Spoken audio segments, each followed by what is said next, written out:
여러분, 지금 무언가 느껴지십니까? 설명할 수 없는 기운이 마치 보이지 않는 파도처럼 우리 주변을 감싸고 있는 듯한 느낌. 혹시 이런 감각이 들지 않으신가요?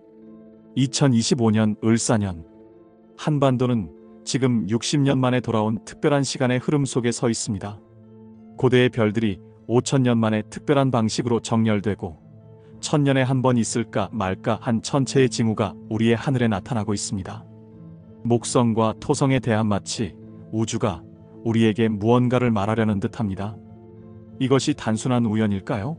아니면 수천 년 전부터 이미 예견되었던 거대한 운명의 시작일까요? 오늘 저는 동양과 서양을 넘나드는 고대의 예언들이 모두 지목한 한 가지 놀라운 사실에 관해 이야기하려 합니다. 바로 2025년 한국의 운명이 세계의 미래와 맞닿는 순간에 관한 이야기입니다. 세계의 반대편에서 태어난 두 개의 예언이 있습니다. 하나는 철로 된 용의 책이라 불리는 고대 동양의 예언서입니다. 누구도 그 정확한 기원을 알 수 없는 금속으로 만들어진 이 책은 세계의 순환과 함께 움직이며 징조가 일치할 때만 그 모습을 드러낸다고 합니다. 이 신비로운 예언서는 어느 시대에도 어느 나라에도 속하지 않는다고 전해집니다. 그것은 마치 시간과 공간을 초월한 존재처럼 인류의 역사 속에 간헐적으로 모습을 드러내왔습니다. 철로 된 용의 책의 창조자는 진무룡이라 불리는 인물로 붉은 안개와 천둥 속에서 태어났다고 합니다. 어린 시절 그는 새의 움직임으로 비를 예측했고 곤충의 걸음으로 지진을 느꼈다고 하죠. 12살에 사라졌다가 15살에 하늘의 빛이 새겨진 눈을 가지고 돌아왔으며 태양산에서 그를 길러낸 은자의 비밀을 품고 있었습니다. 그가 남긴 책은 조언도 위로도 담지 않습니다. 그것은 선언합니다. 알 수 없는 금속에 새겨진 시로 가라앉는 왕국들, 갈라지는 하늘, 자식들을 등지는 용들에 대해 말합니다. 그리고 1000개의 천둥 같은 힘으로 나타날 침묵의 민족들에 대해 이야기합니다. 다른 하나는 인도 바라나시의 젊은 예언자 아비게 아난드의 메시지입니다. 19세의 나이에도 불구하고 코로나19 대유행과 암호화폐 시장의 붕괴를 정확히 예견했던 그는 2025년 한국의 운명에 관한 충격적인 예언을 내놓았습니다.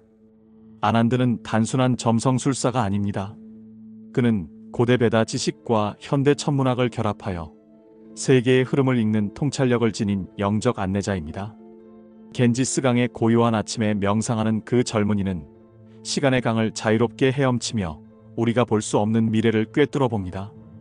그의 이름이 세계적으로 알려진 것은 결코 우연이 아닙니다.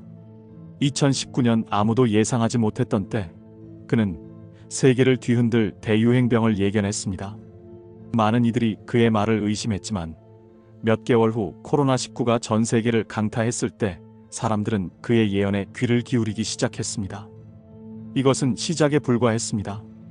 그는 이어서 2022년 암호화폐 시장의 붕괴를 정확히 예측했습니다.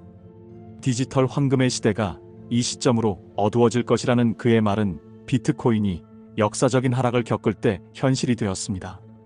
러시아 마이너스 우크라이나 갈등의 확대, 중동의 불안정, 세계 식량 위기까지 그의 예언은 하나둘씩 현실로 나타났습니다.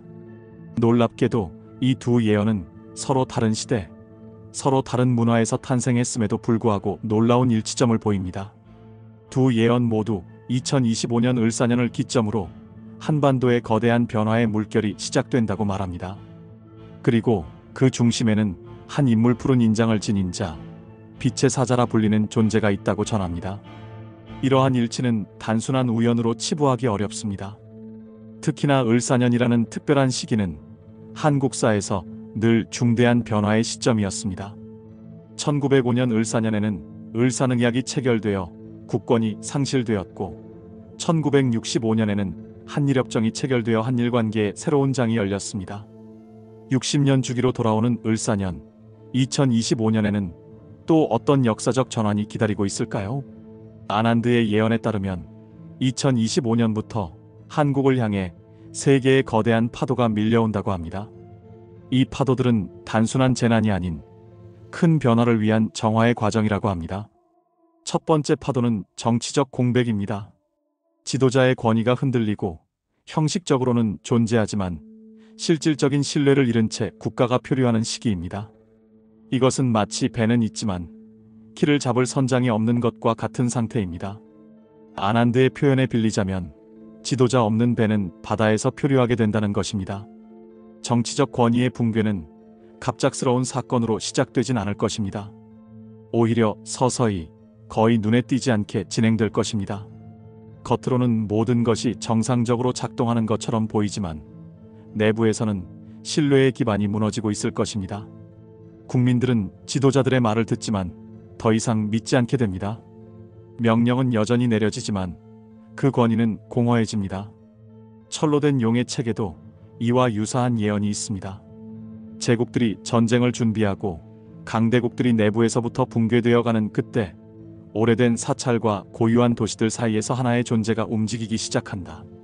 라는 구절은 정치적 권위의 공백 속에서 새로운 지도력이 태동함을 암시합니다. 두 번째 파도는 경제적 혼란입니다. 하지만 이것은 우리가 일반적으로 생각하는 경제 위기와는 다릅니다. 돈은 있지만 흐르지 않고 자원은 풍부하지만 순환하지 않는 상태. 마치 혈관은 있지만 피가 돌지 않는 몸과 같은 상태라고 할까요? 아난드는 이를 자원은 풍부하지만 흐름이 막힌 상태라고 표현했습니다. 돈은 은행 계좌에 있지만 시장은 얼어붙을 것이고 창고에는 물건이 가득하지만 사람들은 필요한 것을 얻지 못할 것입니다. 이는 물질적 부족이 아닌 신뢰와 연결의 위기입니다. 이러한 경제적 정체는 전통적인 경제 지표로는 설명하기 어려울 것입니다. GDP는 여전히 성장할 수 있고 주가 지수도 상승할 수 있습니다. 그러나 그 성장의 열매는 더 이상 사회 전체로 흐르지 않게 됩니다. 풍요 속의 빈곤, 이것이 두 번째 파도의 본질입니다. 철로 된 용의 책에서는 이를 물질의 붕괴는 곧 영의 붕괴를 드러낼 것이라고 표현했습니다. 경제적 혼란은 단순한 물질적 문제가 아니라 더 깊은 영적, 도덕적 위기의 표현이라는 것입니다. 세 번째 파도는 가장 깊고 광범위한 사회적 단절입니다. 이웃과 이웃, 가족과 가족, 심지어 부모와 자녀 사이에도 보이지 않는 벽이 세워집니다. 같은 언어를 사용하지만 서로를 이해하지 못하는 상태, 마치 같은 공기를 마시지만 서로 다른 세계에 살고 있는 것과 같은 상태가 됩니다. 아난드는 이를 일의 마음의 벽이 높아지는 시기라고 표현했습니다. 사람들은 같은 공간에 있어도 서로를 바라보지 않게 되고 같은 말을 해도 서로 다르게 이해하게 됩니다. 진실은 여러 개의 조각으로 나뉘어 각자가 자신의 진실만을 붙들게 될 것입니다. 이 세 파도는 독립적으로 오는 것이 아니라 서로 맞물려 증폭되는 특성을 가집니다. 정치적 공백은 경제적 혼란을 가져오고 경제적 혼란은 사회적 불신을 키우며 사회적 불신은 다시 정치적 공백을 심화시키는 악순환이 형성됩니다. 이는 마치 태풍이 바다의 열기를 먹고 더욱 강해지듯 각 파도는 서로의 에너지를 흡수하며 더 큰 파도로 성장합니다. 그러나 철로 된 용의 책은 이러한 혼란을 단순한 재앙으로 보지 않습니다. 혼돈 속의 숨결로 천둥 사이의 섬광으로 등장한다라는 구절은 이 혼란이 오히려 새로운 질서의 씨앗을 품고 있음을 암시합니다. 파괴는 단순한 끝이 아니라 새로운 시작을 위한 필요한 과정이라는 것입니다. 이러한 예언들의 신빙성은 과연 어디서 오는 것일까요? 놀랍게도 이 예언들과 천문학적 현상 사이에는 긴밀한 연관성이 있습니다. 고대인들은 하늘의 움직임이 땅의 운명을 반영한다고 믿었습니다. 그리고 실제로 2025년 6월과 7월 사이 목성과 토성이 5천년에 한 번 있을까 말까 한 특별한 방식으로 정렬됩니다. 천문학자들은 올해 6월과 7월의 목성과 토성이 매우 특별한 방식으로 정렬된다고 발표했습니다. 이것은 단순한 합이 아닌 5천년에 한 번 있을까 말까 한 희귀한 천체 현상입니다. 두 행성이 하늘에서 거의 완벽한 일직선으로 정렬되며 그 각도와 거리가 특별한 의미를 갖는다고 합니다. 중국의 고대 천문서 천문지는 이러한 정렬을 천지개벽의 징조로 기록했으며 인도의 베다 문헌은 칼리 유가의 전환점으로 언급했습니다. 서양에서도 바빌로니아 천문학자들이 이 현상을 신의 계시가 내려오는 순간으로 해석했습니다. 이러한 동서양 문명의 기록이 모두 한 목소리로 특별한 의미를 부여한 천체 현상이 2025년에 실제로 일어난다는 사실은 단순한 우연으로 치부하기 어렵습니다. 더욱 놀라운 것은 노스트라다무스의 예언 중에도 거대한 두 행성이 합일할 때 동방의 작은 반도에서 새로운 지도자가 나타나 세상을 변화시킬 것이라는 구절이 있다는 점입니다. 아난드는 이 행성들의 정렬이 우주 에너지의 통로를 열어 그 에너지가 한반도로 집중된다고 말합니다. 이것은 마치 우주의 스포트라이트가 한반도를 비추는 것과 같은 현상입니다. 행성들이 정렬될 때 우주의 에너지 통로가 열립니다. 그리고 이 에너지는 지구의 특정 지점으로 집중됩니다. 올해의 정렬은 그 에너지가 한반도로 향하도록 설정되어 있습니다. 철로 된 용의 책에도 비슷한 예언이 있습니다. 하늘과 땅이 개벽하고 세계의 질서가 뒤바뀌는 시기, 옛 것이 무너지고 새로운 시대가 열리는 때라고 말이죠. 또한 철이 침묵 속에서 말하고 하늘이 듣지 않을 때 고대 여름의 눈이 북쪽의 그림자 속에서 뜨리라라는 구절은 천체의 특별한 정렬과 그에 따른 지상의 변화를 암시합니다. 천문학적으로 목성은 지도력과 확장을, 토성은 규율과 변혁을 상징합니다. 이 두 행성의 특별한 만남은 새로운 형태의 지도력, 새로운 형태의 사회 질서가 등장함을 알립니다. 마치 우주가 보내는 신호등이 2025년에 한반도를 향해 녹색불을 밝히는 것과 같습니다. 이러한 천체적 현상과 그에 따른 지상의 변화는 단순한 미신이나 과학적 호기심을 넘어 인류 문명의 흐름을 바꿀 수 있는 중대한 분기점일 수 있습니다. 특히 한반도는 이 거대한 변화의 중심에 서 있다는 것이 두 예언의 공통적인 메시지입니다.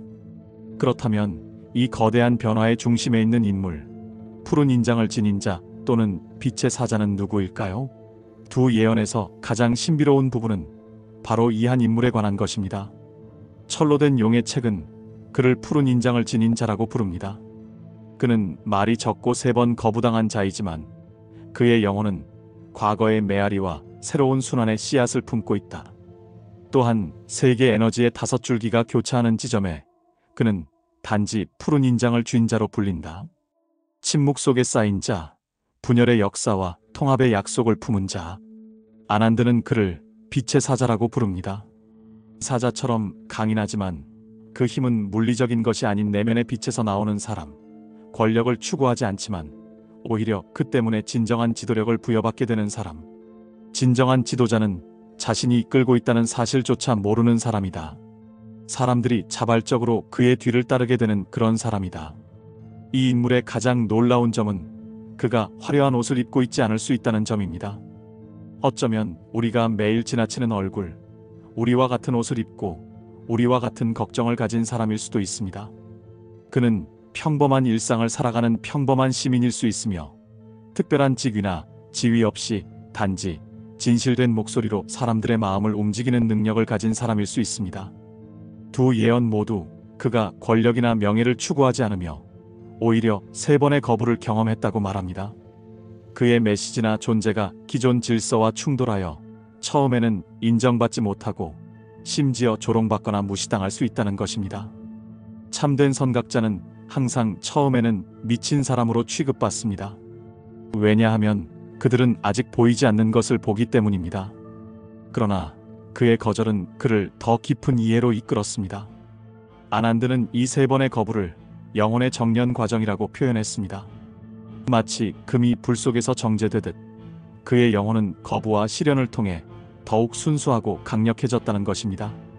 그는 분열이 아닌 통합의 메시지를 전하며 그의 존재 자체가 메시지가 됩니다. 그의 눈빛, 그의 행동, 심지어 그의 침묵까지도 사람들의 가슴에 깊은 울림을 줍니다. 그는 말로 설득하지 않습니다. 그의 존재 자체가 메시지입니다. 철로 된 용의 책에서는 이 인물의 등장 시기를 다음과 같이 묘사합니다. 복성들은 그들의 가면을 벗을 때 제국의 피는 본래 나왔던 땅으로 돌아갈 것이라고. 또한 물이 그 왕자를 삼킬 때 하늘은 푸른 인장을 지닌 자를 위해 열릴 것이다. 아난드는 이 인물의 등장 방식에 대해 더욱 구체적으로 언급합니다. 그는 권력을 추구하지 않습니다. 오히려 권력에서 멀어지려 했던 사람입니다. 그러나 혼란의 절정에서 사람들이 그를 찾아내고 그에게 길을 묻게 됩니다. 권력을 쫓지 않았기에 오히려 진정한 지도력을 부여받게 되는 역설적 상황이 펼쳐진다는 것입니다. 이처럼 두 예언서는 2025년을 기점으로 한국에 등장할 신비로운 인물에 대해 놀라울 정도로 유사한 묘사를 하고 있습니다. 그렇다면 이 인물은 한국에 어떤 변화를 가져올까요? 두 예언은 한반도에 일어날 극적인 변화를 묘사합니다.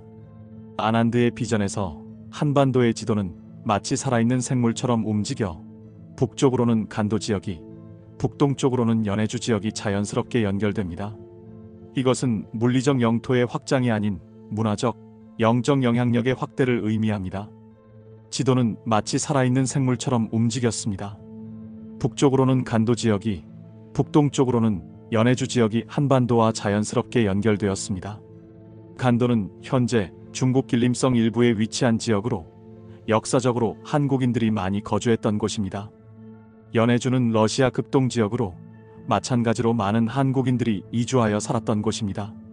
아난드의 비전은 이 지역들이 다시 한국의 문화적, 정신적 영향권 안에 들어오는 모습을 보여줍니다.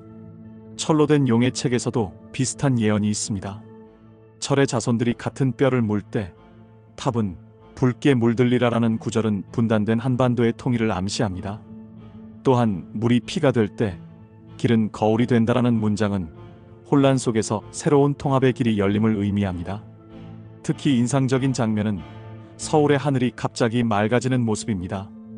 아난드는 이 순간을 정화의 신호라고 표현했습니다. 도시를 뒤덮고 있던 먼지와 연기가 순식간에 걷히고 맑고 푸른 하늘이 나타나는 광경은 새로운 시작의 상징이라고 합니다. 서울의 하늘이 맑아지는 순간 사람들의 얼굴에도 변화가 찾아왔습니다. 불안과 긴장으로 가득 찼던 표정이 평온하고 희망찬 표정으로 바뀌었다고 합니다. 철로 된 용의 책은 더욱 구체적인 사건들을 예언합니다. 북쪽의 경계 너머 비밀기지에서 이례적인 움직임이 관측된다. 병력은 국경에서 물러나고 불빛이 꺼지며 군사 레이더는 부재를 포착한다. 또한 첫 만남은 공식적으로 기록되지 않는다. 반쯤 버려진 사찰을 품은 산 정상에서 이루어진다. 그곳의 바람은 다르게 분다. 아난드는 한반도의 통일이 갑작스럽고 평화롭게 이루어질 것이라고 예언합니다. 이는 전쟁이나 정치적 흡수가 아닌 민족의 영적 각성을 통해 자연스럽게 이루어진다는 점이 주목할 만합니다. 경계선은 먼저 사람들의 마음속에서 사라집니다. 그 다음에 지도 위에서 사라지게 됩니다. 한 민족은 물리적 장벽보다 더 강한 무언가, 즉 공통된 영혼의 인식을 통해 하나가 될 것입니다. 이러한 통일과 확장된 영향력을 바탕으로 한국은 새로운 문명의 중심지로 부상한다고 두 예언서는 공통적으로 말합니다. 아난드와 철로 된 용의 책 모두 한국이 세계의 새로운 중심축이 될 것이라고 예언합니다. 아난드에 따르면 통일된 한국은 세 가지 핵심 영역에서 세계의 중심이 된다고 합니다. 첫째, 경제적 혁신의 중심지입니다. 한국이 물질적 풍요와 영적 가치를 조화시키는 새로운 경제 모델을 창출할 것이라고 예견합니다. 이는 단순한 성장이 아닌 모두의 번영을 위한 지속가능한 혁신에 초점을 맞춘 모델입니다. 둘째, 문화적 르네상스의 중심지입니다. 한국의 전통 문화와 현대 기술이 융합되어 전 세계에 새로운 문화적 파도를 일으킨다고 합니다.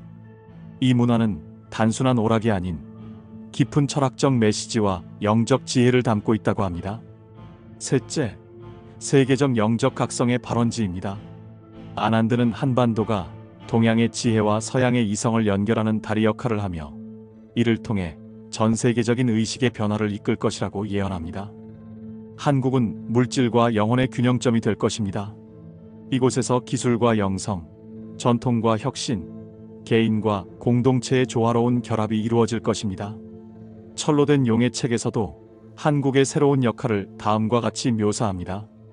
그 땅은 전쟁의 무대로 등장하지 않는다. 혼돈 속의 숨결로, 천둥 사이의 섬광으로 등장한다.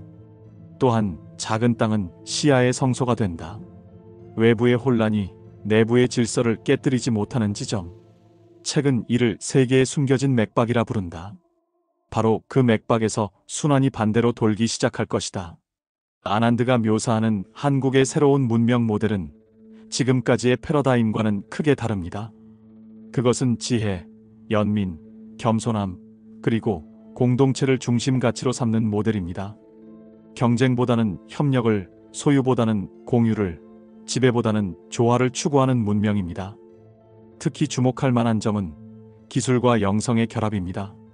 아난드는 한국이 고도의 기술 발전과 깊은 영적 지혜를 동시에 추구하며 이 둘 사이의 오랜 이분법을 해소할 것이라고 말합니다.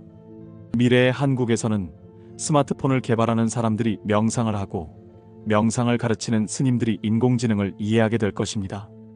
이것이 새로운 의식의 형태입니다. 이러한 변화는 단지 한국만의 변화가 아니라 세계적인 변혁의 시작점이 된다고 두 예언서는 말합니다. 아난드는 한국의 영향력이 강요나 지배를 통해서가 아니라 모범과 영감을 통해 확산될 것이라고 강조합니다. 다른 국가들은 한국이 보여주는 새로운 삶의 방식에 매료되어 자발적으로 그 가치와 원칙을 받아들이게 된다는 것입니다. 철로 된 용의 책도 비슷한 관점을 제시합니다. 늙은 세계가 힘의 논리로 서로를 붙들고 있을 때 젊은 마음의 땅은 다른 길을 보여줄 것이다. 이것은 물리적 힘이나 경제적 압력이 아닌 새로운 의식과 가치관의 자연스러운 확산을 의미합니다. 그렇다면 이러한 엄청난 변화 속에서 우리는 어떤 선택을 해야 할까요? 두 예언의 마지막 메시지는 놀랍게도 같은 결론에 도달합니다. 빛은 외부에서 오는 것이 아니라 우리 자신의 내면에서, 우리 공동체 내에서 발견된다는 것입니다. 철로 된 용의 책은 이렇게 말합니다. 이 여정이 당신의 영혼에 울림을 주었다면 그것은 당신이 이미 이 여정의 일부였기 때문이다. 이 메시지를 느끼는 이들과 나누어라. 왜냐하면 예언은 계속되기 때문이다. 이제는 더 이상 돌에 새겨진 것이 아니라 기억하는 자의 눈 속에 있다. 아난드도 비슷한 메시지를 전합니다. 구원자가 하늘에서 내려오기를 기다리지 마십시오. 그는 이미 여러분 가운데 있습니다. 아마도 여러분의 이웃일 수도, 동료일 수도, 혹은 매일 거울에서 마주치는 그 얼굴일 수도 있습니다. 이 말은 빛의 사자가 외부에서 오는 것이 아니라 우리 자신의 내면에서, 우리 공동체 내에서 발견될 수 있다는 것을 암시합니다. 어쩌면 구원은 한 개인이 아닌 깨어난 의식을 가진 모든 이들의 집단적 노력을 통해 올 수도 있다는 것입니다. 어쩌면 진정한 변화는 우리 각자가 자신의 내면에 있는 빛을 발견하고 그 빛들이 하나로 모일 때 일어날 수 있습니다. 철로 된 용의 책은 이를 다음과 같이 표현합니다. 세계는 무기나 조약, 전략으로 구원되지 않는다. 그것은 시야로, 청각으로, 기억으로 구원된다. 그리고 그 시야, 그 소리, 그 기억은 이제 당신 안에 있다. 아난드의 마지막 메시지도 이와 유사합니다. 미래는 우리의 선택과 행동에 달려 있습니다. 우리는 이 예언의 단순한 목격자가 될 것인가, 아니면 그것을 현실로 만드는 참여자가 될 것인가? 이 예언들의 진실 여부는 시간만이 알려줄 것입니다.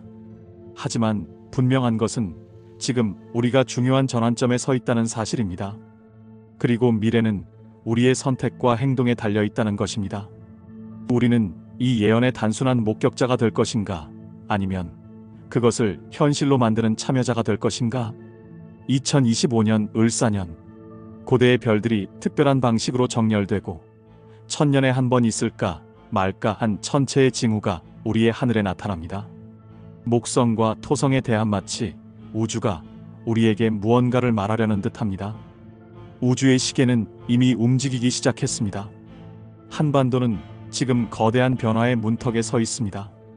정치적 공백, 경제적 혼란, 사회적 단절이라는 세 개의 거대한 파도가 밀려오고 있지만 그 파도 너머에는 새로운 시대가 기다리고 있습니다. 그리고 그 시대의 중심에는 한국이 있습니다. 푸른 인장을 지닌 자, 빛의 사자라 불리는 신비로운 인물은 이미 우리 사이에 있을지도 모릅니다. 어쩌면 평범한 이웃이나 친구, 또는 당신 자신일 수도 있습니다. 진정한 변화는 외부에서 오는 것이 아니라 우리 각자의 내면에서 시작됩니다. 당신은 무엇을 선택하시겠습니까? 이 예언의 단순한 목격자가 되실 건가요? 아니면 그것을 현실로 만드는 참여자가 되실 건가요? 그 선택은 당신의 몫입니다. 그리고 그 선택이 한반도에 나아가 세계의 미래를 결정할 것입니다. 구독자님의 소중한 의견을 댓글로 남겨주세요. 오늘도 영상 시청해주셔서 감사합니다. 채널 구독과 좋아요는 영상 제작과 채널 운영에 큰 도움이 됩니다. 늘 좋은 하루 보내세요.